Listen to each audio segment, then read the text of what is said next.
রান্না করব আলু ফুলকপি দিয়ে রুই মাছ দা ঝোল করব। আলু আর ফুলকপি ভেজে নিয়ে রাখলাম। এখন সম্বাদ দিয়ে দিচ্ছি, তেজপাতা শুকনো লঙ্কা দিয়ে দিলাম, একটু জিরা ফোড়ন দিয়ে দিলাম, একটু পেঁয়াজ কুচিয়ে দিয়ে দিলাম।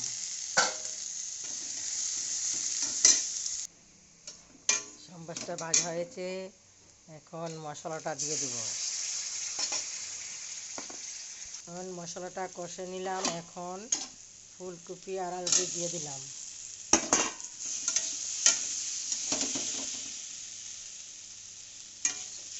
নাড়াচাড়া করে নিলাম। এখন ঝোল দিয়ে দিচ্ছি। দেখো আমার ঝোলটা হয়ে গেল।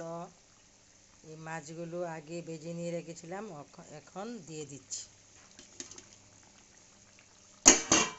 দেখো আমার মাছের ঝোলটা হয়ে গেল, এখন গরম মশলা দিয়ে নামিয়ে নেব। আজকে আর বেশি কিছু রান্না করলাম না, আলু ভাজা করে নিলাম আর ডাল করে নিলাম সবজি দিয়ে, মূলো চই দিয়ে ডাল করে নিলাম। কাতলা মাছের তেল ছিল, সেটা করে নিলাম।